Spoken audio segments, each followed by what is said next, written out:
R.Murat ÖNOK is an assistant professor in criminal law and criminal procedure law at Koç University, and he joins us live from Istanbul. Thank you very much for joining us here, Murat. So, how will this report impact Khashoggi's investigation?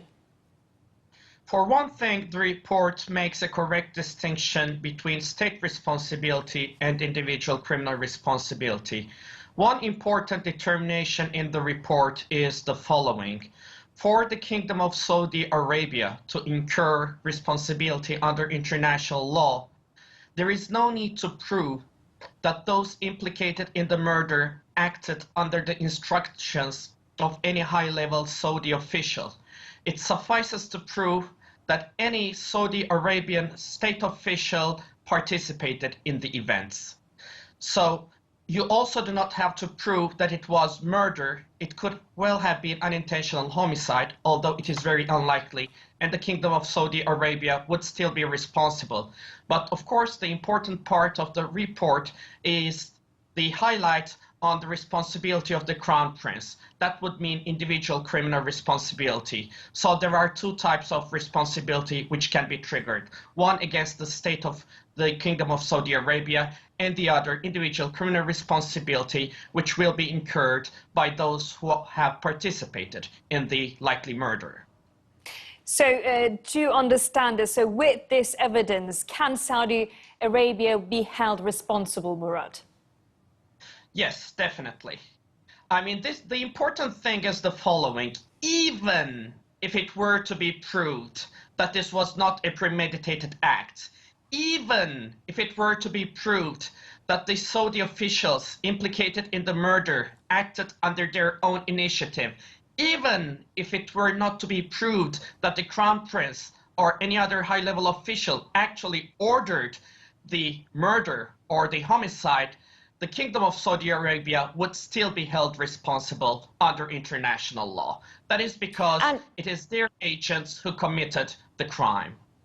And under international law, bearing in mind, is it possible for Turkey or the US to arrest the suspects?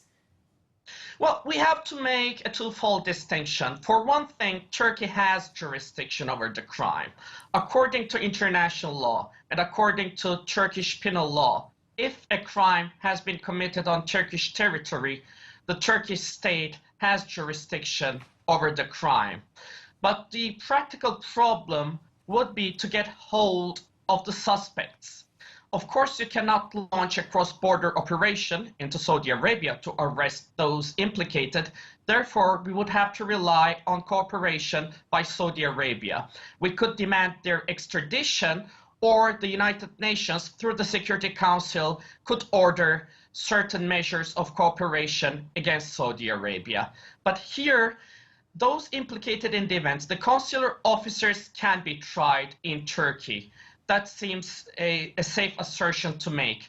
The status of the Crown Prince is more difficult because he is equated to a deputy prime minister. And under international law, certain high-level state officials enjoy personal immunity from the jurisdiction of other states. Therefore, it is unlikely that we would be able to try the Crown Prince. However, if the UN was to establish an international tribunal or a similar organ, it could be argued that the Crown Prince would have no personal immunity before such an organ. Therefore, an intervention by the United Nations would be important in that aspect with regard to a possible trial against the Crown Prince himself. But we will have to wait and see. Thank you very much for that insight, R.Murat ÖNOK.